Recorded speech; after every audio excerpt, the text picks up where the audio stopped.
The following podcast is brought to you exclusively by the Rad Rob Radio Network.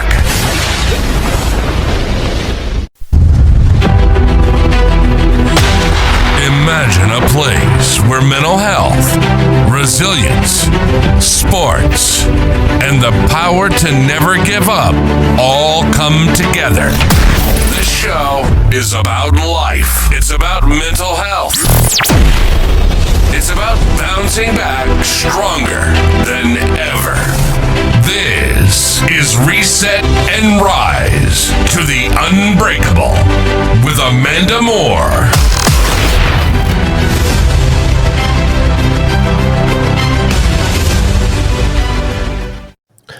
Hey guys, welcome back to Reset and Rise to the Unbreakable with Amanda Moore. I'm your host, Rob Francois. This is episode number 10. We'll be speaking about body dysmorphia with my very good friend, Amanda Moore. Hey, Amanda. Hey, how's it going? Going all right. This was something that you wanted to kind of peel back the curtain about, and it's obviously a very sensitive subject. Yeah. It's something you had to deal with. Yeah. So what made you want to tackle this topic? I think it's just I've been experiencing some issues again with some body dysmorphia as you get older, which I'm 42 now, but as you get older, you start learning that there's adjustments and changes to your body, and some of them you can't help no matter what you do. So I work out and I generally eat pretty healthy.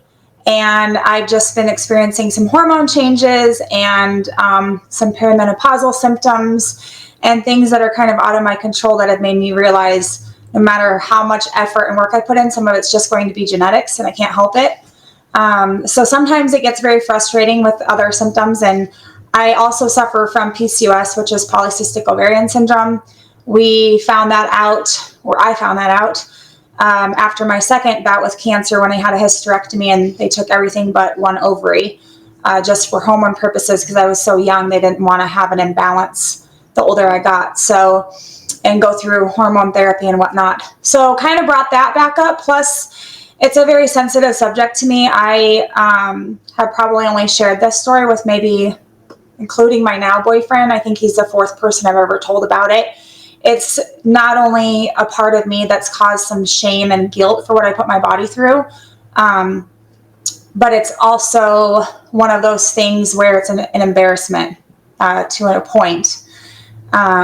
So I do see a lot of women. I used to do physical fitness coaching along with nutritional coaching, and I had at the time gotten my certificate to help with nutritional coaching through Idaho State University.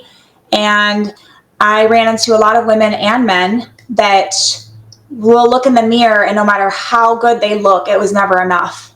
And that's exactly where I was at that point in time in my life. So what helped me cope and get through some of that stuff was due to helping others and seeing that I wasn't alone and there were other people that were struggling just as much as I was. So in lieu of that, I had my son in 2007, and shortly after that, I got diagnosed with cancer, as we've talked about previously in a show. So my realm of coping with that, I wasn't physically fit at that time. I think I shared a picture with you. I was pretty heavy set. I wouldn't say heavy set. Heavy set for me compared to what I was used to. In high school, like I said, I got bullied and picked on because I was the girl that had the naturally bigger hips, bigger butt, thicker thighs as a woman's figure in high school. And so after I got diagnosed with cancer, after I had my son, I had all this baby weight I was carrying around. So I started doing walks. And then I started doing competitive walks and races. They would have like little 5K walk runs. This was a time when I was going through some very bad body dysmorphia issues. And that was one of several. Yeah, that also. Yeah. You can tell them on my arms, I was super, super thin. Yeah. I started doing some walking and really liked it. And then I started noticing weight loss. And at the time I was still going through treatments with Remicade. And I started losing weight. not just from the treatments and malnutrition at that point, just because I didn't have much of an appetite, but I also started to feel a little bit better. My clothes weren't as snug and the baby weight was dropping off. And so, of course, any female that has a child, sometimes your first thought is, I need to lose this baby weight so I'm not carrying it around in case I have another one. And so I got into the walking, then I started getting into running. And at that time, running was just something for me to take and melt stress away. That's the picture. So that was shortly after I had my son, and I had gained a bunch of baby weight. Yeah. I think I gained like 85 pounds throughout my pregnancy. I was pretty unhealthy about it too. And I was never really healthy to begin with before I had my son. So that catapulted me becoming sort of this person I didn't want to be. I became very vain. That was when I was heavy into laxative abuse. Mm-hmm. So I had lost the 85 pounds plus. And that picture in particular, I was 126 pounds. I remember that. I was very tiny, and I'm 5'7". And I remember when I started running, and this was towards the curtailment of going into remission with my cancer. I started running heavily in middle of 2008. And then I started training for 10Ks, half marathons, triathlons. And then in 2009, I ended up running in the Boston Marathon. And when that happened, I fainted at the Boston Marathon. I fainted in several reoccurring races that I did after that. And that's when we found out about my heart condition, which was ARVD, which is subsequently I had my left atrium and my right ventricle and my vena cava are all enlarged. And the hole you have when you're a baby in your heart, mine never closed up, which the doctor said that is normal. A lot of people have that. They don't have the hole close up all the way.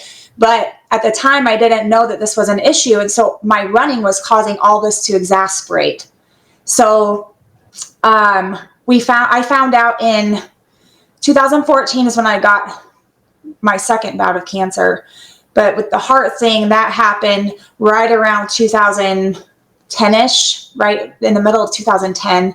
So then I was dealing with the heart issues, but I was still running and all that stuff. And then they told me at one point, they're like, look, you can't run anymore because if you keep doing this, you're just going to keep increasing your heart size. And at the time, I thought it was just the running that was doing it, but it wasn't. So a lot of people didn't know until I actually had a heart-to-heart, no pun intended, conversation with my doctor. After Boston Marathon, I came clean and I said, look, I have a laxative abuse problem. I've dealt with body dysmorphia pretty much my whole life, but it really started when in high school, when I got bullied for my size. And I got bullied for many, many other reasons as well. So it started there with the body dysmorphia. I wanted to be the skinny one. I always wanted to be fit. I wanted to be like everybody else. I wanted to look good in my clothes. I wanted to be able to shop and not have to worry about size I am and just wear whatever and still look good, because I thought that size matters. Yeah. And it wasn't just to me, it was to men. So that is that photo right there is from when I got heavy into bodybuilding, and I was about a week out from my first show. And so I was starting what they call the cut phase. And yeah, this was after I had my son, and I got down to about 8 to 9% body fat, and I still thought I was fat. Wow. So, I mean, you're jacked in these pictures. I was jacked. There's powder on my butt from probably doing deadlifts. But yeah, I was in great. I look back at those pictures and I'm like, God, how in the world did I think I was fat? Like, or not? Yeah, I know. Or that I looked so horrible. I wish I had those shoulders. It's mind-boggling. I look back at photos and I'm like, what was I thinking? I would give anything right now at 42 to look like that again. And that was only like 7, 8 years ago. Was when I did my last show. And so, and I did 2 bodybuilding shows, and then I did a third one just because I knew I wasn't going to place well. And then I got out of it. I had a coach for the first one. The second one I kind of did on my own. The third one I hired a coach again.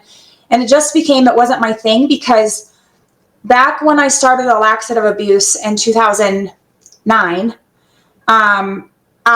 this is hard for me to talk about.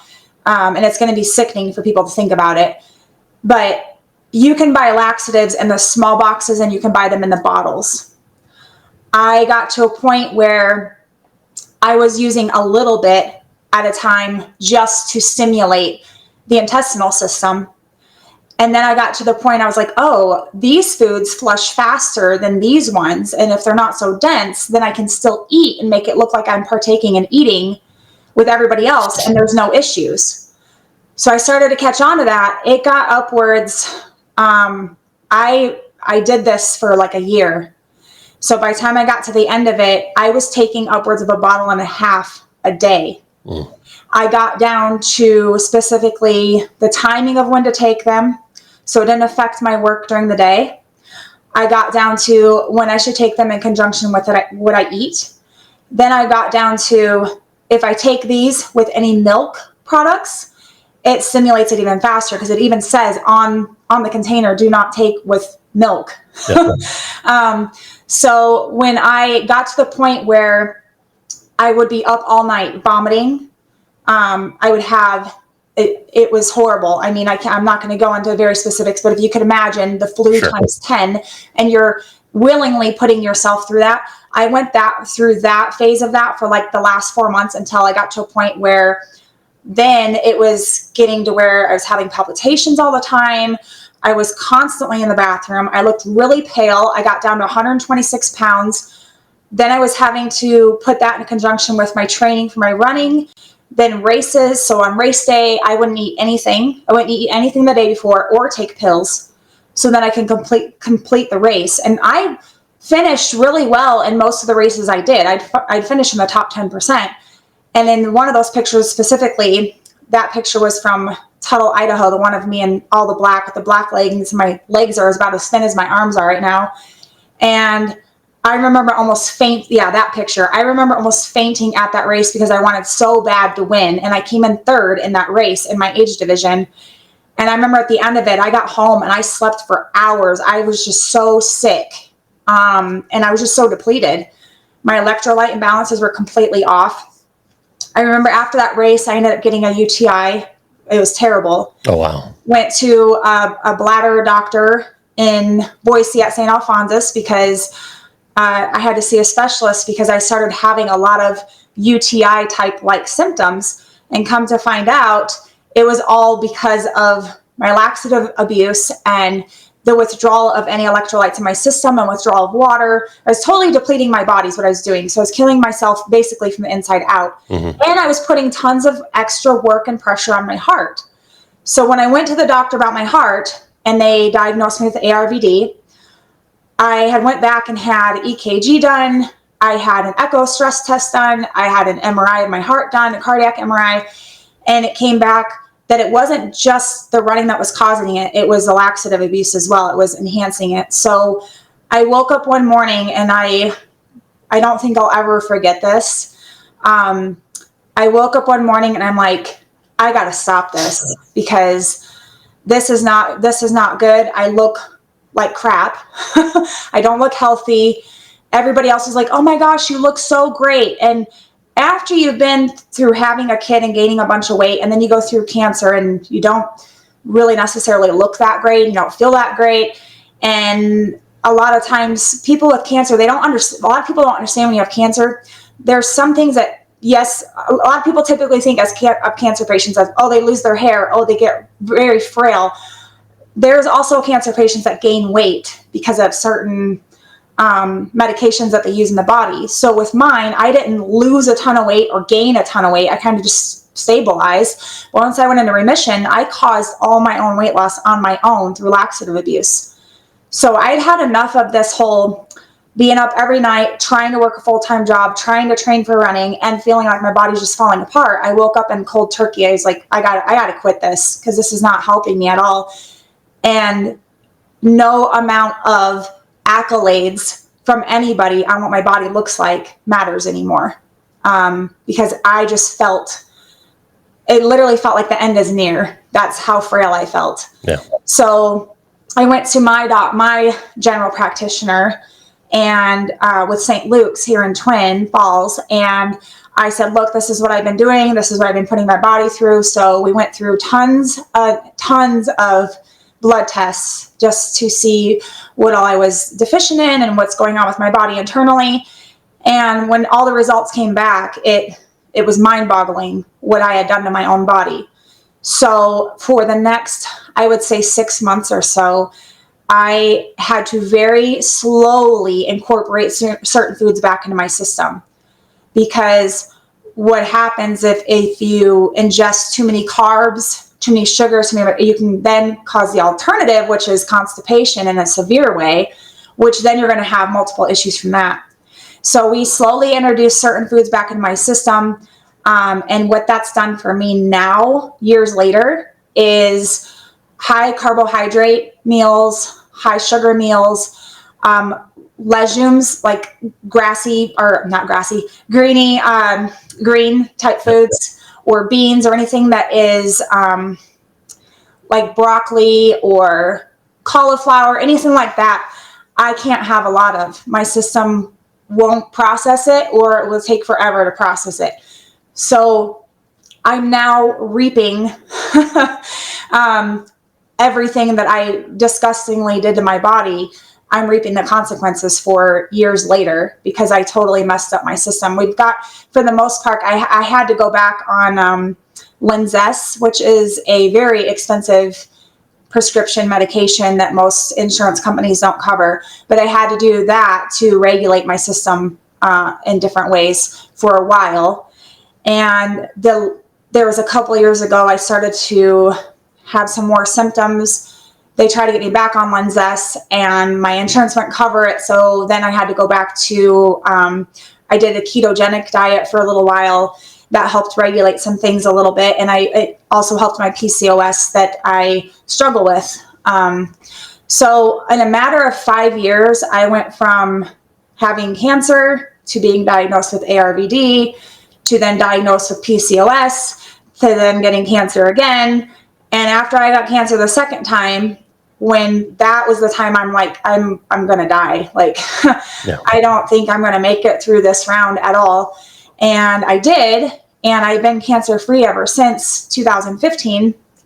But it's hard because when I look back on that whole process of my life and everything I put myself through, there's always a reason for something, right? So I can say I regret making those choices and I regret what I did to my body. But now, years later, what it's taught me is that as a person, I read a thing a while back that said you can give 5 people the same diet, the same exercise, and the same daily habits to follow. And all 5 of those people are going to have different results. Yep. So for me, over the years, I've had to learn what works for me. So when I got to the point I was training and helping people, I helped them realize, like, this is what's worked for me to keep me physically fit as possible that my body will allow, but it might not work for you.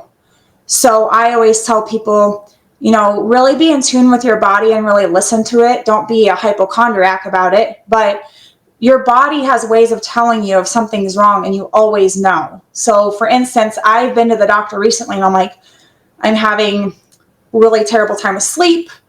I'm extra emotional. I am losing hair. I'm not feeling well. And some of that can be related to stress. But for me, it's increase in hormones and life changes and whatnot. But I had to basically really express to my doctor, like, something does not feel right. Because we always know. And the doctors, of course, want to put you through a multitude of tests and weed out everything. So we've gotten to the baseline of what's going on, and it's mainly hormone related. But because of my past, all of that makes me a little bit nervous. But it's just amazing to me how society has developed and changed on how we went from skinny was in, then it was love your body, love yourself. So then we were promoting plus size, oversized models to be accepted, and then this is okay and this is healthy. No, they put them on Sports Illustrated. Yes, which nothing against plus size, oversized, overweight people. There's nothing. That's your life, and maybe that's your genetics, and maybe that's how your body's built. There's nothing wrong with it. But I think there are some people that have used the excuse to allow themselves to not be healthy. Right. So they don't eat right. They don't exercise. They don't really, they take care of themselves as far as looks go with how they present themselves dress-wise, or their hair or their makeup, or just how they present themselves in a modest way, which I totally respect, the more modest look and classy. But society has a big play in what we view ourselves as. And I feel as a woman, social media in general, and even TV, but social media and celebrities in that entertainment industry has really put a lot of pressure on what females are supposed to look like, or what they're supposed to present themselves as. And I feel like we went from I guess the only way to put it is trashy being in, because somewhere along the line, somebody said this, found something attractive, and there was enough people to find that attractive and deem it attractive that females caught on to that. So they started changing their looks and wanting it to be more socially acceptable. To now, we're finding that more people are finding they want women that are classy and poised and modest and hold themselves together, not needing to show everything to everybody. Because think about it, if you're with somebody and you're attracted to that, would you still be attracted to that if they're yours and you're deeming them yours? True. As a person, you want them out there flaunting and showing themselves like that. No, that's not somebody you want to take home to mom or take home to dad. So I think for me, what really kicked off me feeling insecure with myself back then was that I just did not have any confidence. Post-cancer, I didn't have any confidence. I didn't think I was attractive. At that time, I was separated from my son's dad. So we had broken up. We were not married yet at that time. And the dating scene, when you have a young child and you kind of are learning who you are again, is hard. It's difficult. So for me, the only mindset was, well, if I look good, then maybe I can date, or maybe somebody will find me attractive enough to want to date me. And I got so obsessed with the vain side of it. And I'm like the least vain person ever. I'm so low key. I'm very low maintenance. I don't require a lot. But back then I would not leave the house without my makeup completely done, without being dressed to the nines. I always got compliments from everybody about how I held myself to a certain standard, and I was always dressed like beyond par level. And I actually would put myself in this category of thinking I needed to always keep up with the Joneses. And what I mean by that is keeping up with all the other females that everyone viewed as hot, or the sex appeal. So with that, I got into bodybuilding. And at first, it became this, I wanted to look good. I wanted to have the muscle, and I wanted to be thin, and I wanted to be fit, and I wanted everybody to look at me and go like, whoa, I would not mess with that chick. I did figure fitness. Bodybuilding, they have the bikini, figure fitness, and then they have the wellness division. And wellness is the girls that are like, they are big. I mean, they're shit brick houses, to put it nicely. They look like wrestlers. And then you have figure, which is I did, which is still feminine but muscular and very defined. And then you have bikini, which is like they're toned and they're thin. They still have some muscle tone, but they're very elegant, I guess is the way to put it. So I did figure fitness for a couple of years, and it's a whole different ball game. The third year that I did it, it was no longer for the looks. Going to the gym, that's what kind of set my mind apart, was going to the gym made me realize I felt good mentally, physically. My sleep pattern was better. I had an enormous amount of confidence that I knew at that point. That's when I learned, like, I don't need a man to make me feel good. I don't need the validation and the acceptance and the accolades and the approval. Like, I was getting that from myself. And so I held myself to a different standard when it came to choosing who I want to spend my time with and who I want to be with. And then I wanted to be healthier for my son, because when you have a kid, it changes your whole dynamic. It becomes less about you and more about your kid and their future, and having a parent that's strong and healthy there for them. So my mindset kind of shifted with that. And I think some of that was post laxative abuse. And then I went to counseling for my body dysmorphia. I don't think that's something that ever truly goes away. I think once that becomes a part of you, it becomes like an innate instinct sometimes to think like that, because there's still some days, depending on how my body feels, I will look at myself in the mirror and I will pick out every flaw. And it has nothing to do with size. It's just you always pick something apart that you feel could look better or be better about yourself, and you think it's never good enough. So I'm really, really bad at accepting compliments. That's probably one of my biggest flaws. Somebody gives me a compliment and I don't believe them. I think they're just being nice. For me, I love giving compliments to people. And when I do, they're genuine, because I always try to see the beauty in something with somebody, whether it be their personality, their looks, or how they carry themselves, or how they speak, whatever it may be, how they dress. But I'm very bad at taking compliments, because I just have never viewed myself in that way. But the older I'm getting, I'm starting to realize that nobody else can make me happy, and nobody else can give me the confidence that I'm lacking. Only I can.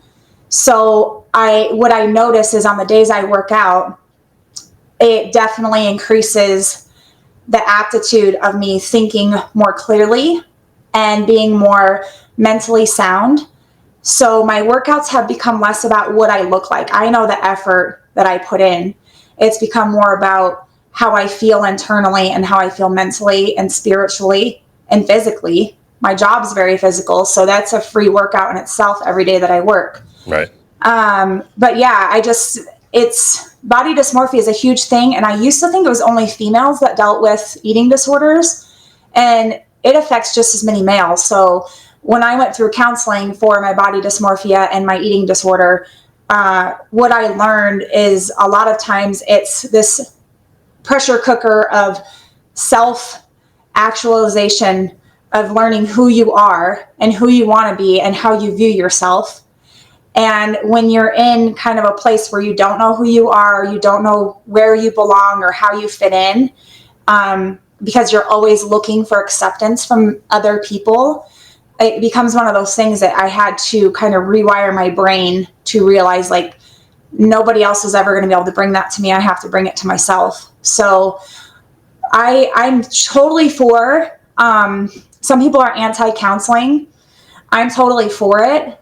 Because at the end of the day, I can sit there and try to pep talk myself all I want, or read all the books I can, or talk to friends or family, which I've never really had much of anyone that I could rely on to call and talk and be completely vulnerable with in a way that I felt comfortable talking about these, I guess, so-called demons or issues that I was having. So counseling for me is, I think, a huge thing that's helped me in my journey. So I guess the biggest thing is I haven't been able to run since I got diagnosed with ARVD. So I had to find a different way to help me cope with how I feel about myself and staying healthy and fit. So I turned to spinning. I still lift weights. I kind of went on a hiatus a little bit with the weight training, and then came back to it. And now I just kind of do it. I actually hired Heather Sterner, who we had on the show not too long ago. And so she's been helping me.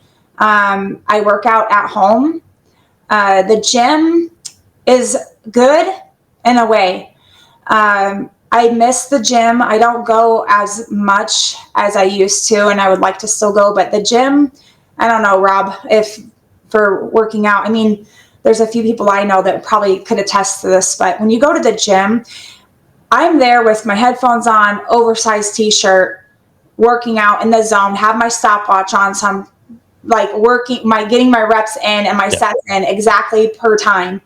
I'm not paying attention to anybody else, but to see other people of all shapes and sizes in the gym, it is such a motivator to look around and see people and be like, God, they're doing that. Like, I can do that too. It's true. And make you push yourself. So the gym can be a very positive experience for some people. And I've known some people it's not a very good positive experience because they feel like they're being watched all the time. I had clients like that. They're staring at me. I don't want to do this because they didn't know what they were doing. I'm trying to help them. I mean, don't pay attention to them. It just zone in and pay attention to you only. I'm sure their form is not perfect either on anything that they're doing. And I'm sure they have a story. So just you do you. But working out at home, what it's taught me personally is the amount of self-motivation I have, the amount of dedication I have, and what it actually means to me to work out. It's not just for the self-preservation of like, I look good and I can fit in this size today, or I lost this much weight, or how many calories can I burn? For me, it's just feeling really good finishing that workout. So especially when you have a coach, when the other day, Heather knows I pushed through a workout and I had no energy whatsoever. And she's like, I'm so proud of you. And that, I mean, that in itself is huge for me, because when you have somebody that tells you they're proud of you, it makes you want to keep pushing. Right. They're not proud of you because you're losing weight or you look good or you're down to a certain body fat percentage. They just know like you had to put your all in. And I think in a weird way, like David Goggins, right? He's extreme. He is on another level. I listened to him on Joe Rogan's podcast like a few months ago. It's like a replay or whatever. And that guy's just, I don't even know. He doesn't do music in his ears. He doesn't anything. He just pushes himself. When I'm on the spinning bike and I'm on there for an hour and a half, I watch Netflix or something else. I don't think I could ever just sit there and talk crap to myself to keep pushing myself like he does. He's on another level, but there is a point, like even when you're weightlifting, I don't do music or anything. I'm into my stopwatch and I'm into really feeling what my body's doing. That's where like the David Goggins part of me comes in, because I have to talk myself like, you can do this, keep pushing, keep going. And for me, I never, ever want to track back to the old me. That was a part of my life that I think I had a hard time sharing it with so many people or talking about it, because it does cause a lot of shame. It causes a lot of guilt if you were to cause severe health issues for yourself down the road, and knowing that you caused it because you chose to do something to your body that was detrimental. And then it's just embarrassing for me. Like it's embarrassing to say, hey, I not only do I have body dysmorphia, but I had an eating disorder. Right. And this is what it was. Because a lot of times we hear about anorexia and bulimia, but people don't realize there's way more options out there than that. And until I went to counseling, I didn't realize that there's other avenues for people to create eating disorders. And I think I had somebody ask me that I told this story to. They said, why laxatives? If you think about it, like, why would you want to poop yourself essentially or make yourself sick? Yeah.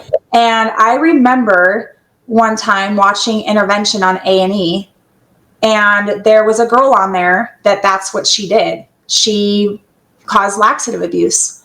And at the end of that episode, she died. Like they talked about how she died. She literally took so many and made herself so sick, became so frail. She put so much pressure on her heart that basically she caused her own heart to stop and had a heart attack.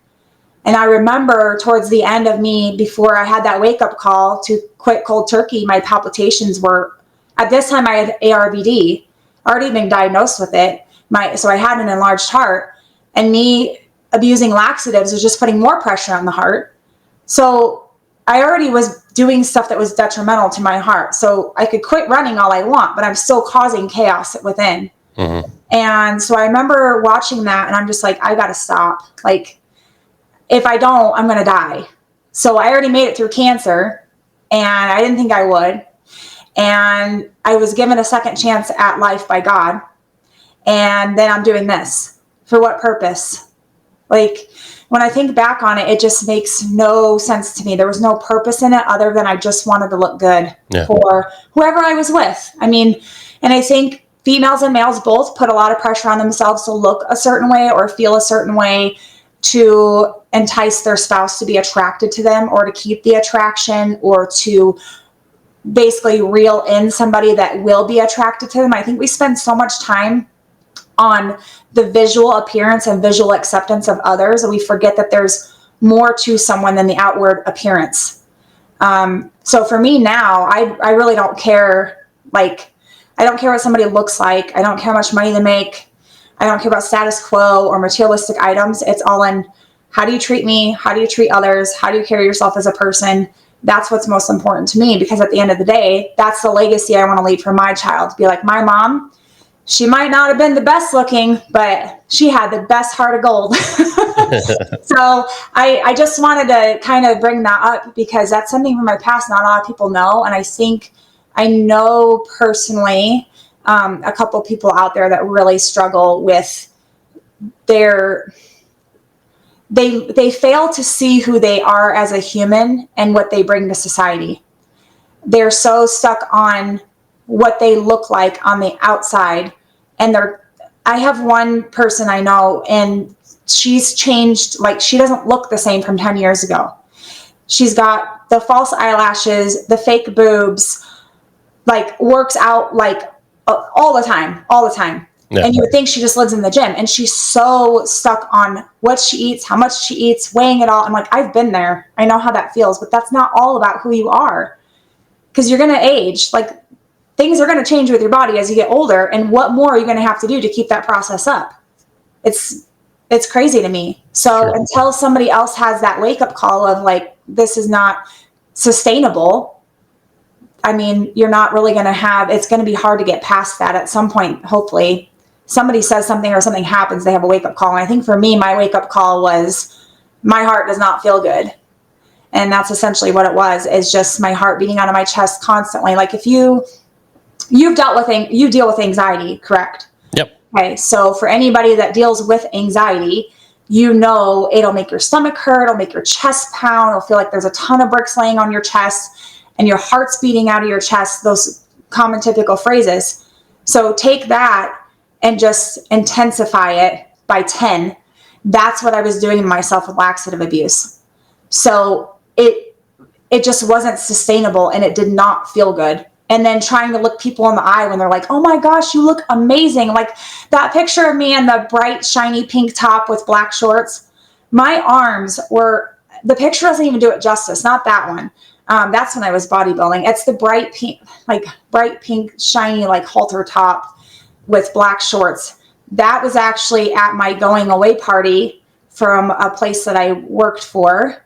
Okay. And that one. I was so thin. That picture doesn't even do justice how small my arms were. They were small. Yeah.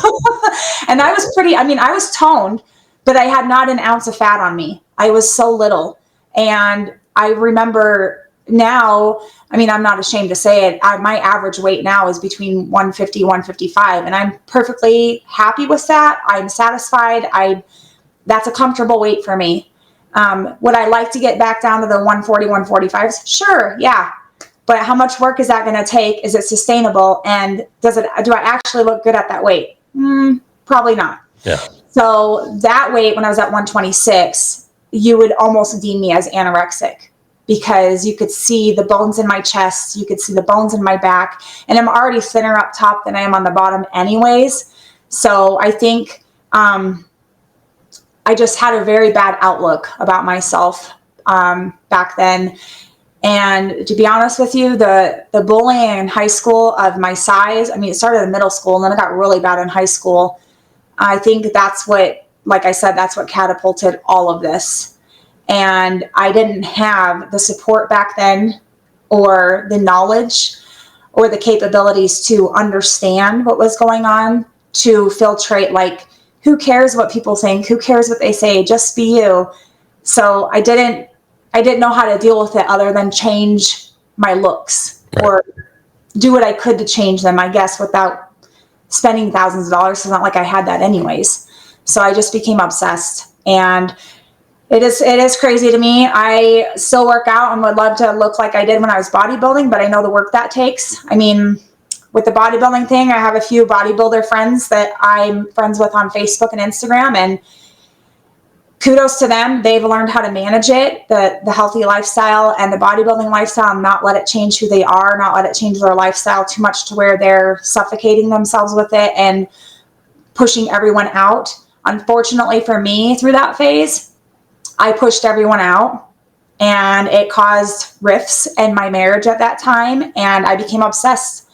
I was down to weighing everything I ate, writing down everything I ate, and if I ate a certain amount, I had to go work it off. And then I started learning about bodybuilding, and you have to let this stuff, like you have to eat this stuff in order to build muscle in your body. So then I became obsessed with learning about bodybuilding, how I can put on more muscle and lose fat and and then how I can get down to 6 to 8% body fat. So I just became so obsessed with it. That was all I did. And when people would say, do you want to go to dinner? Do you want to go get drinks? Nope. And so I lost friendships throughout that because I did not allow myself to have a social life. My social life was being social with myself in the gym or being social with other like-minded people. So I think we put a lot of pressure on ourselves to look a certain way to fit in with society or what the in thing is. But at the end of the day, I wish I would have known back then what I know now. We always say that, but that whole journey taught me something for a reason. So, I don't know.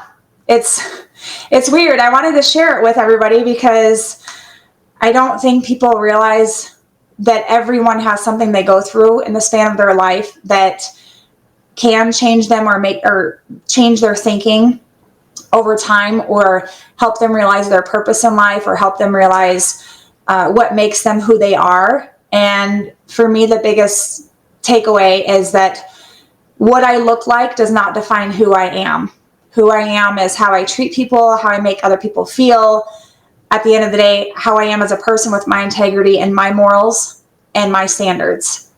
So I learned a lot through that phase, and to say the least, with everything I've been through, and I've made it through all of it, it's definitely made me a little bit stronger to know that anything that comes my way now, I can battle it full steam ahead with a good head on my shoulders and try to stay as positive as possible. And I no longer get obsessed. Like, I don't even get on the scale maybe once a week, once every 2 weeks. I'm not obsessed with it anymore. It's all about how I feel in my own. And I know you've shared with me that you work out and you're trying to get healthy for your daughter and your family, correct? Correct. Yeah. So you know what I'm talking about when it comes to having when we had Aaron Smith on the show, we were talking about find your why, find your purpose. So same thing with working out, like find your why of why are you working out, and why do you want to get healthy, and why do you want to change your eating habits, and not just make it about your looks. So, yeah, I just want to feel better, and I want to be able to play with my 7-year-old because I'm 49. I'm not getting any younger, and she's running circles around me. And it's like, there's a lot of times where she wants to play, and I'm just like, I'm too tired. I just don't feel good today. It sucks. I hate that for her. Yeah. So that's my why. Yeah. Well, and unfortunately, there's people I run into all the time, and I think we spend so much time cutting ourselves down. That's the sad part. It honestly makes me sad. I hear people all the time. I'll give them a compliment. Oh, you're just being nice. I'm like, no, I'm being serious. Like, your hair looks great today, or oh my gosh, that outfit's really cute on you, or you can tell you work out, or you look so healthy, and I wish I could be like that. And I don't know. And then I hear people just knocking themselves constantly when they look great, but they want to look a certain way, so they think it diminishes like who they are as a person, and it doesn't. Like, I don't know when society. I mean, maybe you have some insight to that, but I don't know when society became so obsessed with what somebody else looks like or how we present ourselves as far as looks go. I think it's always been that way, especially in advertising and obviously with movies and stuff like that. But I think it's gotten even worse with the advent of cell phones, and everybody has a camera and social media. Yeah. Everybody posts where they want. Everybody has their own opinion, and they can say whatever they want without any repercussions, or at least they think so.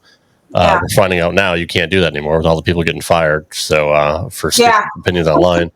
But I think it has gotten worse with technology because everybody's out there. Everybody's taking pictures, or they're taking selfies, or you have reels. Not all reels are real life. Like, those are scripted, planned things that people do. Like, whether it's like my daughter watches all these kids channels where they get stuff from companies. Yeah. And they have literally everything they could ever want. And my daughter's like, "Oh, that's so cool. I want that." I'm like, "Honey, they literally get that stuff for free." I'm like, "It's all made up. Like, nothing is real. Like, nothing you see on YouTube or anything scripted like that or planned out. It's like it's not real life. Like, these people get paid to do this, or they get free advertising or free stuff to advertise." So I try to instill in her, I'm like, just be thankful for what you have and not for what somebody else has. Yeah. Social media and technology has definitely made things worse. Especially like now, like when you see the advertisements for American Eagle with Sydney Sweeney, people are losing their minds over that. Like, that's how it used to be in the 80s and 90s. Like, there was hot chicks with big boobs, like, doing Levi commercials or whatever, or makeup commercials. Like, and somehow along the way, like you said, we kind of got away from that. You went from one extreme to the other, to where, just like you said, love your body. It doesn't matter what you look like. And they celebrated people being unhealthy. To now, when we try to bring back somebody that looks glamorous, people are losing their minds over it. So look at Marilyn Monroe. I mean, she's a beautiful lady with curves and hips, and it's true. I mean, she was a curvaceous lady, and she was very, very beautiful. But she had a way of, she sexualized herself in some ways, but she was one of the she did it in a classy way. So back then they did it in a classier way. There's sometimes now where it's not so classy, like that's what I was talking about, trashy. So there's a different way to, like, I guess, go about it. But the amount of pressure it's putting on young girls now, for instance, I was at a store last week in the mall, and I couldn't tell if this lady was a young 20-something or a mom. She was dressed just like her daughters. And for me, I'm like, I'm so glad in this generation I did not have a daughter and I have a son. I would lose my mind, because the way that some of these young girls are allowed to dress and the clothes that are being sold. Just the other day, I was in Walmart, of all places, and, they have clothing in there. There was crop tops and shorts that looked like it was a bikini bottom. Yep. In the junior section. Yep. And I would never, ever let my daughter dress like that, ever. No, I'm not either. Yeah. And so, I mean, I think that's where society has just accepted that it's okay to let young girls dress like this. And then I'm sorry, but they cry. That's kind of in some ways that's crying for attention from a male. So when you're sexualized and you're getting attention from males that may be older than you or a lot older than you, you have to realize, like, you're kind of bringing that on yourself based on how you're presenting yourself. If you're 13, 14, 15-year-old is trying to look like they're in their mid-20s, we have a problem. And if you're a mother, even older kids, or even older people that do that dress very risque or have a lot of cleavage showing, are like, well, and guys are like, well, if she didn't want it, she wouldn't dress that way. And then they get offended, like, oh, I can wear whatever I want. You shouldn't be looking at me. Don't get your eyes off of me. Well, don't put yourself in that situation. Like, we have mothers that are trying to dress like their young teenage daughters and fit in, and they're trying to be their friend so much so that they're forgetting they need to also be the parent and be a parent figure for them and set a good example. So it just kind of it's like, it disgusts me to see that, like, when you can't define who's the mother and who's the friend versus the teenager or the mid-20s, whatever age they are. It's disgusting to me, but it's also petrifying. Like, is our society going to continue on this streamline of sexualizing people, or are we just going to at some point go, okay, let's go back to where modesty is in and classiness is in? So I don't know. I had people before, even when I was bodybuilding and I had a nice body. Now that I look at the pictures back then, I still didn't think I had a nice body, but they're like, if you got it, flaunt it, sister. Right. Like, for what? Why? I mean, if you think about that phrase, if you've got it, flaunt it. So what does flaunt it mean? Does it mean leave it all out there on the table for everybody to view, or wear the bare minimum? Like, if you look at red carpet events now, or people in the entertainment industry, it's almost like they're trying to get away with wearing as little as possible, with make it look like they're still wearing something. Yep. I can't remember which actress or whoever it was, basically had pasties on their breasts, on their nipples, and a nude colored like bikini bottom. But when you first look at her, you think she's wearing literally nothing. Yeah. And then you realize she's wearing a bikini bottom that is like a nude color. I'm like, why even bother?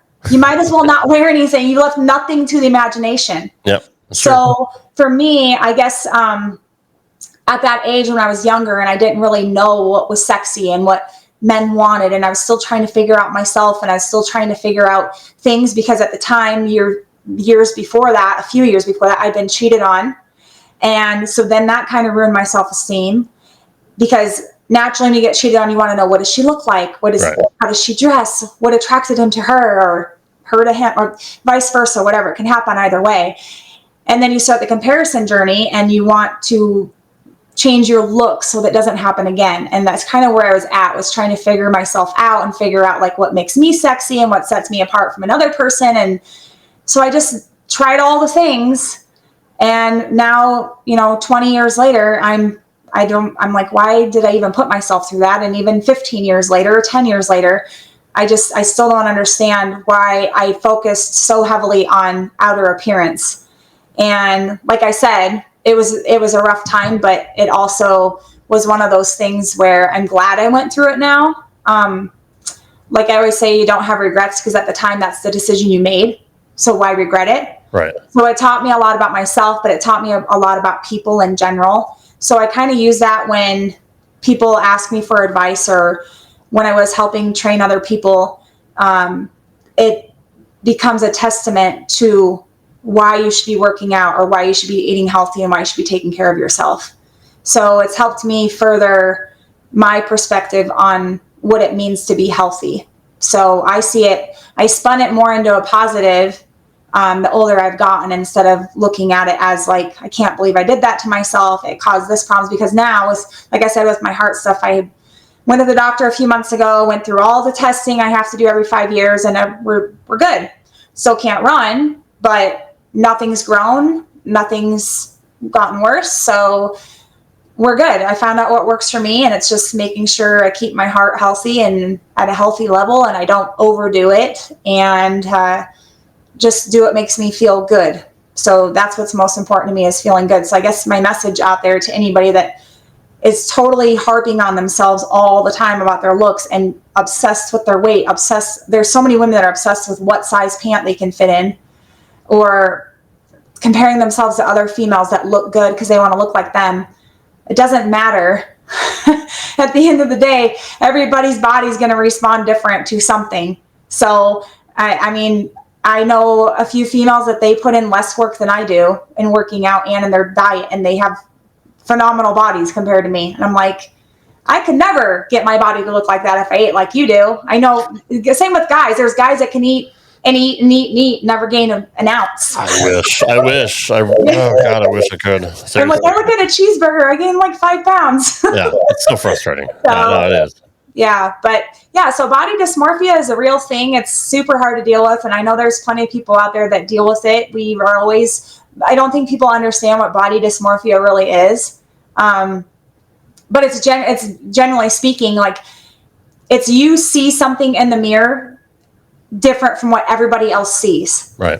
So you could have a tiny waist, or a nice butt, or nice legs, or for men, nice upper body, big chest, whatever. But when you look in the mirror, you're not seeing that. All you're seeing is flaws. And you could have a little waist, and you're still going to see yourself as having too big of a waist. So, yeah, it's hard, but I guess with counseling for me, it helped me a lot. But at the same time, I have to remind myself on the days that I have like that, because I still do struggle with it. It's probably never going to go away. But on the days that I struggle with it, I have to remind myself of the positives of what it is about me that I really love about myself or like about myself. Because if I go down that road again, I'm just not going to be a happy person. And then it reflects in my social life and in my relationships, and it affects my daily living. And then it can go into not eating or eating too much or going into depression or causing all these other ailments that you don't need to cause. Because I shared something on my Facebook yesterday about stress on the body and what it can cause with the body. And people don't realize when you put yourself under a lot of stress, it can be detrimental to a lot of different systems in your body, not just the nervous system. So yeah. So anyways, so that's my little story about body dysmorphia and eating disorder, which when you say eating disorder, like I said, people typically think of anorexia or bulimia, but it's not always the case. So, and I would highly recommend anyone that if you find yourself going down a path that is not healthy, meaning not sustainable for the rest of your life, and you're starting to really have issues with how you view yourself physically, to probably talk to your doctor. And if you think there's something really off and you're doing all the work and you can't lose weight and something is just not clicking, probably talk to your doctor and see if you're deficient somewhere or if there's something going on or if it's just genetics. So, I mean, like my brother is an example, my half brother, he's type 1 diabetic. So he relies on insulin. He bodybuilds. He's little, but he's all muscle. And I'm like, how does that work? Usually when you think of like diabetics like that, they're either really heavy set or they're really, really thin. Yeah. And they're not able to keep on like the muscle mass or bodybuilding like that. But I don't know. He makes it work. So everybody's body's different. Yeah. Yeah. And like I've told you before, I'm like, go kick butt in your workout. Like, I'm glad you're doing it. I'm super proud of you, because just to get motivation most days for people anymore is really hard at the end of a day to go to the gym. That's why I typically used to like to start my mornings with the gym, because it started you off with a positive mindset for the day and a mindset shift. But not all of us have that ability to, like, I don't have that ability anymore. I have to do it at the end of my workday when I get home. Right. So, yeah, and then that's a whole other thing of finding self-motivation. But yeah, so I don't know if you've known anybody personally in your life that has struggled with eating disorders or body dysmorphia or anything on their outlook on appearance, but it's a difficult conversation to have with people. It really is, and I'm so thankful you're able to share your story, because I really think there's a lot of people that could be touched by this, that either have been going through it or did it in the past, and can use you as an inspiration, as an example that could hopefully change their lives and get them out of that, because nothing good can come out of all that, and especially with the physical issues that have caused you so much grief and so much pain because of it. I mean, in the end, it wasn't worth it, right? Like, it's just, it's something you have to deal with the rest of your life. So hopefully people can find the positive message in all this. So if anybody out there is suffering from any of this, you could look us up on our Facebook group, Reset and Rise to the Unbreakable on Facebook. It's a private group. It's a safe space. You can share any of your stories. So if you have seen this episode or listened to this episode and you want to tell your story, you can post it there, or just shoot Amanda a message. And if you want to come on and talk about it, we can do that too. Yeah. And we'd love to have anybody on the show tell their story and try to do as you do, Amanda, and inspire others. That's what this show's all about. Yeah. And I do have a lady that I think she's in her mid 60s. She's a bodybuilder I'm friends with on Facebook, and she is a beast. She is very like her daughter's her coach. They do it in a very healthy manner. She's competed a few times, and every time I watch her stuff, I'm like, oh my gosh, she's phenomenal. I mean, she definitely puts in the work. She has a good head on her shoulders. She's going about it the healthy, natural way, which I did when I did bodybuilding. I did NGA, so that's natural. You're polygraphed. You can't take any supplements or steroids. You're drug tested, the whole 9 yards. So I wasn't doing anything illegal and I wasn't doing anything I wasn't supposed to. I was just massively obsessed with everything. Yeah. From weighing myself to weighing my food to how I looked to, I mean, I remember just a couple of years ago, I finally got rid of a pair of leggings. I'm like, I'm never going to fit in these again, ever. Like I couldn't even get a thigh in them. So I had to go through, I did a clothes cleansing a couple of years ago. And us females, especially, we hold on to stuff. And I know guys do too, but females are even worse. We hold on to stuff for years and we're like, I'll fit into this. This is my pre-pregnancy jean. Like, I love these jeans, or right. I can't believe I used to be this small. And we hold on to it forever until something finally clicks. And we're like, okay, I haven't worn this in like 10 years. It's probably time to get rid of it. I'm the same way. So now it's kind of like, I think that's therapeutic too. For me, so like a little side known fact is every couple of years I do a closet cleansing. So I will go through my closet, and if I haven't worn it in the last 2 years, I get rid of it, because otherwise it's just taking up space and I don't even know why I'm holding on to it. It's either it looks good on me at the time, or it was in fashion, or it fit me, or it reminds me of how fit or thin I was. And I don't really see the point in that anymore. And I don't really know how to explain it. I had somebody ask me one time, what caused you to just stop all of that? And I think it was just, I had the wake up call when I got cancer for the second time, that it's like, okay, your health is way more important than what you look like. Yeah. And there's more to life than just appearance. So, that kind of streamlined what my purpose would be in life and what I wanted it to be.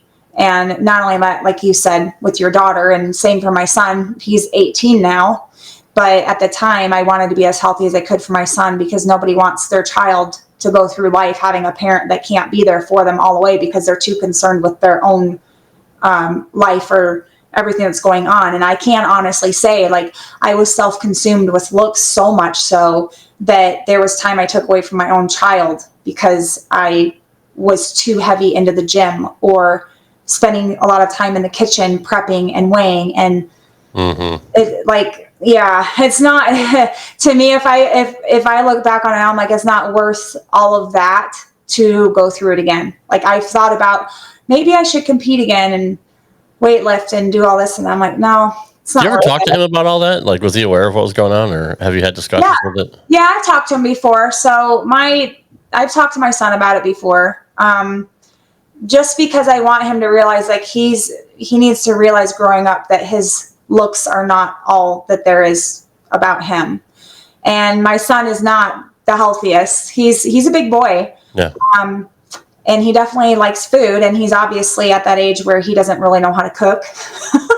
Right. So he still lives with his father, and I'm sure he gets fed well there, but he works his butt off. He's very hard worker. He's very responsible. He was working before he even graduated high school. He's making good money. He makes more money than I do now. Bought his first truck on his own, pays for his insurance and gas. Like, nice.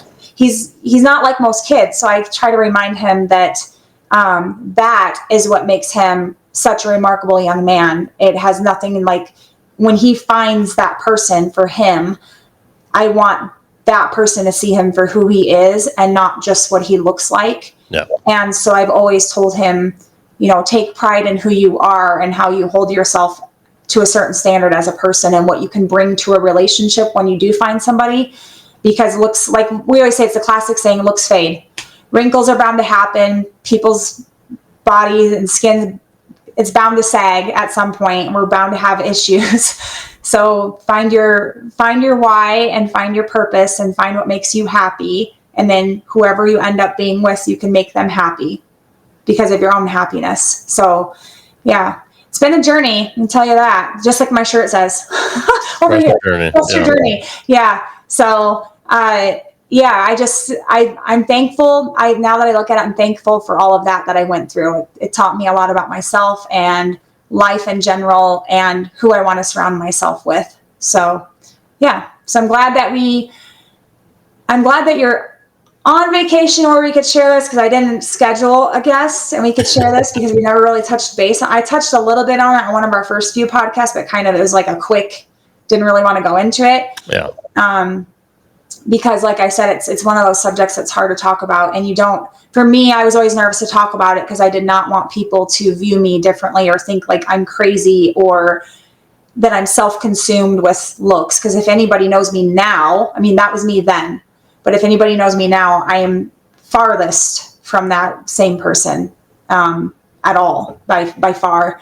I still struggle. I think we all do with insecurities. And I don't think I've ever met anybody in my entire life that is completely confident in who they are as a person. We're always trying to evolve and be better. I mean, yeah. So anyways. Good stuff. Yeah. I really do appreciate you sharing your story. Who do we have next week? We have Jopo grips. I had to think about that for a second. So we are going to have, I'm not really sure if it's going to be the husband and wife or if it's going to be the son, because I've been in contact with Mary.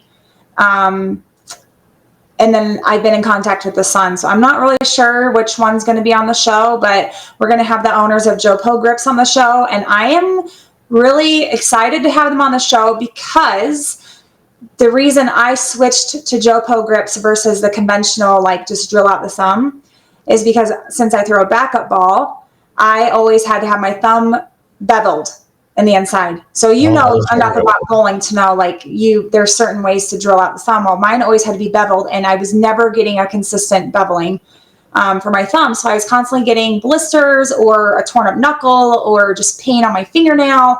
And so I switched to Jopo Grips. I didn't even ever look at Turbo. I just went straight to Jopo Grips, and somebody had recommended it, and I tried it. I'm like, this is awesome. I can just switch between whatever ball I want, and it's the same thumb every single time.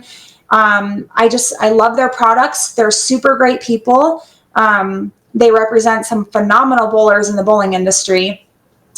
So I'm excited to talk to them and just see what catapulted their business and what their business motto is and where they plan on going from here. I know they just released some new products in the last couple months as well. So I'm excited to talk to them. It's going to be kind of more of a laid back show and not so serious. So we can get to know more of, for all of the bowling spectators on our show. Which we have a lot. So yeah, we have a lot. So just to get to know them a little bit more. So yeah, excited. Good stuff. I'm excited too. And that wasn't even a thing growing up, like interchangeable thumbs and all that. Like when I first started doing the bowling show with Johnny Jr., he was talking about interchangeable thumbs and all that. And I'm like, what is that? Like, and it took me a long time to figure out what that was. I'm like, what do you mean? You just take a slug in and out? Like, just use different sizes and stuff like that? I'm like, I don't even know how that works.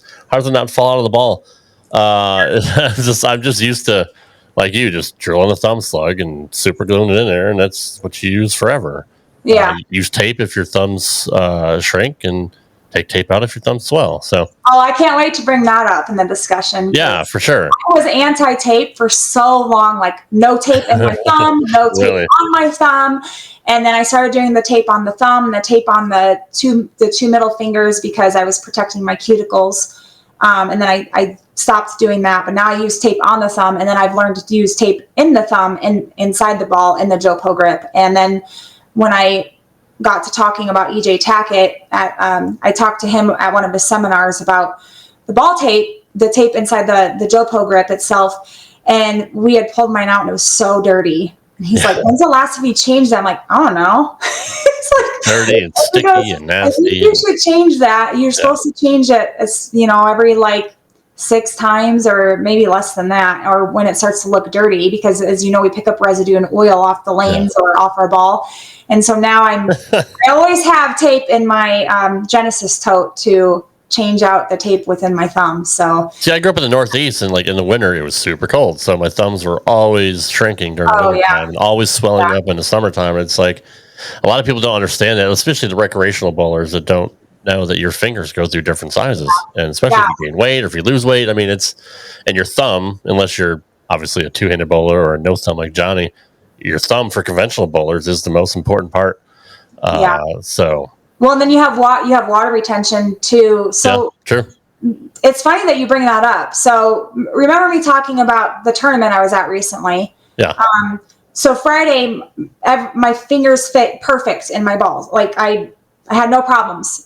Saturday morning, a little bit swollen because I was somewhat dehydrated, and they were somewhat swollen in the morning. And then once I started bowling, the swelling went down. So then I was changing out tape and changing what type of tape. And then I took a big long break while the second squad was going, which I never usually do that. So my fingers swelled up so bad, and I'd eaten lunch, which didn't think there was a lot of sodium in it, and drank my water. And by the time I got to Saturday night squad, that was part of, I'm not blaming it on this, but that was part of my problem of why I could not remain consistent with coming out of the ball, because my fingers were so swollen. And then the tape, I was sweating so bad. There was stickiness residue from the tape that was within the JoPo grip itself. Mm-hmm. And all of that mixed together, I could not come out of my ball clean. I changed my tape and went down to slick tape.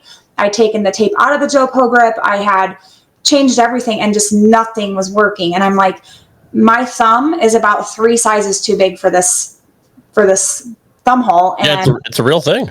It is a real thing. And it totally, so then it got in my head, and like I told you, I got in my own head, and then I couldn't come out of the ball consistently. And then my whole approach and form, everything, timing, everything was off. And so I learned a hard lesson that day, which is stay hydrated.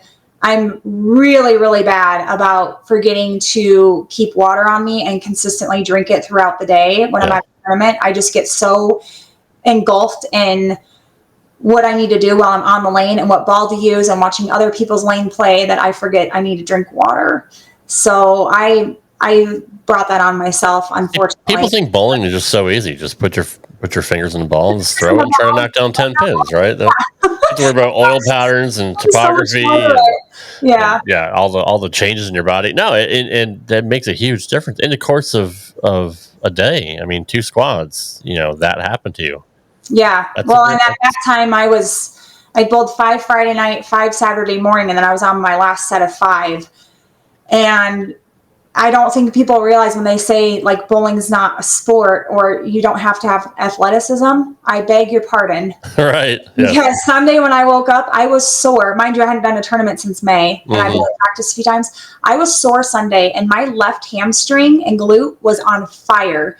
Because I have a video somewhere in my reels on my Facebook and Instagram where I made a reel and you can see my power leg just drive to the line.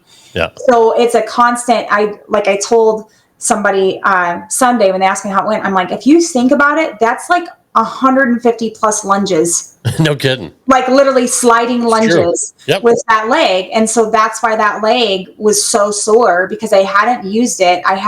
And to my fault, I hadn't stayed trained up to do high volume tournaments. And to me, any more than 10 games in less than 24 hours is high volume. And plus that, you're really high volume. So I wasn't, even though I work out and I train and I'm strong and I can do some things and I'm agile and we're working on flexibility and all that, Heather and I wasn't ready for a tournament-based type strength and conditioning. Yeah. So I was sore Sunday, and it showed me just why it's important to keep up with practicing. So so bowling definitely is a sport. I mean, I was sore and my muscles were tired, and it definitely let me know, like, okay, I definitely used my body in the right way on the lanes, because for this to be sore means everything was working the way it was supposed to. It's not like it was because I was not having the right approach or not sliding right, or I injured myself. It was, my power leg was definitely being put to work. So bowling is definitely a sport, and it does take athleticism. And I just think it's funny. I think we've had this chat before with bowling. And I think Johnny P on your guys' Straight at 5 podcast has talked about it before, that a lot of people don't realize they think of beer. And back in the day it was beer and cigarettes within the bowling alley. But now they think like, oh, bowlers and beer, or bowlers and eating unhealthy because of what's given as options for food in most bowling alleys. But it's not necessarily true. I mean, you can have a big dude and he can be overweight, but in bowling world, he can be fit because he bowls a lot. So it's all a conditioning thing. And so the conditioning I have with working out at home and being fit for like my job or just life in general is totally different than my bowling fit. So it's crazy, but I don't know. It is crazy. It makes a difference. Like I'm a big wrestling fan. When it comes to like pro wrestling, there's a difference between being in shape and looking good and then being in ring shape. You have Yeah. guys that are out injured and rehab and they look like $1,000,000, but haven't hit the ropes and haven't gotten that special, like that cardio in, or getting the bumps, from taking the back bumps on the mat. Like there's a big difference between being in shape and being in ring shape, and that bowling applies to it. I'm sure any other athletic, sport or whatever, it is the same thing. Like Johnny got big into weightlifting, and there was things that he couldn't do bowling anymore because his lats were too wide, Yeah. his arms are too big, and I it's remember like him talking about that. Yeah. I remember didn't have the that. same release, and he had to change kind of the way he threw the ball. Like a lot of people don't think of that. It's just Yeah. Well, bowling nerd stuff, but I love it. I've had people actually comment on some of my stuff when I talk about working out, and they know I'm a bowler, and they will say, bodybuilding and bowling, they really don't work together very well. I'm like, Yeah. that's true, but at the same time, like having some kind of physical strength and endurance does help you with bowling. For sure. If I were to grow my body like Johnny did, grow your lats or grow your legs or change something and size-wise that's going to change up how you're bowling and your style and your approach, then yes, it could be detrimental to your abilities in bowling, but you still need conditioning. You still need to work. You need to work the muscles that you're going to use the most. That's why a lot of bowlers like Johnny's dad. I mean, I think he's almost 80 or 81, and he can't bend to the knee anymore. So obviously that changes his approach, and you're like you said, your power foot at the line. You're not going to get as much in the ball or going as much motion or as much power going through if you can't push off, and you kind of just muscling the ball out there. And it's a whole different game when you get older, and that's why it's fun to watch like the senior tour, because a lot of the guys that were so good and so powerful before, like Jason Couch, like they struggle, or Wes Malott, like would always struggle because he just can't bend anymore, and you get back problems, and you get a whole new set of problems when you get older, thinking that mentally I know exactly what I got to do, but my body will just not let me do this anymore. And it's such use a term, a mind fuck. It really is. Like you mentally, you still think you're 30 years old and you can do whatever you want, but man, getting old sucks sometimes. You have to learn how to adjust and just adapt with how your body is now. Yeah, and that ties into like this whole podcast we're talking about in general is just as you get older, you notice there's changes that you really can't help because you are aging, and sometimes it's hard to come to the realization that, oh, I'm getting older. Right. And these things that I could do before I can't do, or I've got to modify the ability to be able to do them. And so then it really starts to make you realize, like, I can't do this, but I can still do this, so I shouldn't really take it for granted because at least I'm able to stay physically inept enough to do it. So like my example, I hope he doesn't mind me throwing his name out here, but Tim Mack, he has had surgery recently in recent months and went through recovery and everything. And he's back on the lanes, and he's still one of the greatest bowlers I know. And he's such a humble human being, but like if he didn't have that surgery, that probably would be the end of him bowling, but he had the surgery and he's come back stronger than ever. And he's doing great, but he's one of those people, like, he didn't let something of his body he didn't let it hold him back from pushing forward and still trying to do what he's passionate about and loving. He just had a bump in the road, I guess. No. So I think for some of us, we forget that we all go through things in life, but if you're really passionate about something and you love it, I could give an example, which I've given my boyfriend crap. I'm like, you should come on my show. You would be a good example. He's like, no, I don't want to. But he had back surgery back in 2018. And now he's jumping out of planes. A pretty good back surgery, to be honest with you. And he used to do speed flying and paragliding and all of that. And now he's skydiving. He jumps out of planes. And I'm like, look at what you can do. Like, that's incredible. And he'll get he'll hurt his ankle or hurt his knee, and guys are worse than females most of the time. They're big babies, and they're like, oh, I'm injured, or I'm hurt. I'm like, you went through back surgery and you're jumping out of planes. You'll be fine. Like, sometimes you think because you have something happen in your life that it's like your hobby's over, or it's going to take your ability a way to be able to enjoy anything else in life. And sometimes you just have to modify it. So for him, speed flying and paragliding, like he doesn't do that anymore, but at least he's able to do skydiving. And so he might have had back surgery, but there's things about skydiving that don't put him at such risk with re-injuring his back as other things would. Now, there's obviously things that can happen, but as long as he's smart about it and he listens to his body, it wasn't something that took his ability to do something that he enjoys away and give him some good quality of life. And I think a lot of times we get stuck in these ruts of what has happened to us, and we think it's going to take everything away from us, that we forget, like, you can still find something out there to do with your life that's going to provide you some sense of peace of mind or give you some happiness and some type of feeling of purpose. So yeah, I mean, to be honest with you, I'm thankful for everything I've been through in my life. I think I came to that realization within this last couple of years, and especially this last year. And then when we started this podcast, especially listening to everybody's stories that come on here, and then the guests I know we're going to have and their stories, it just puts a whole new perspective on what life is supposed to be about. So I guess that would be my ending thought for this podcast is life is about more than just outward appearance. Life is what you make of it. And that's a very factual statement.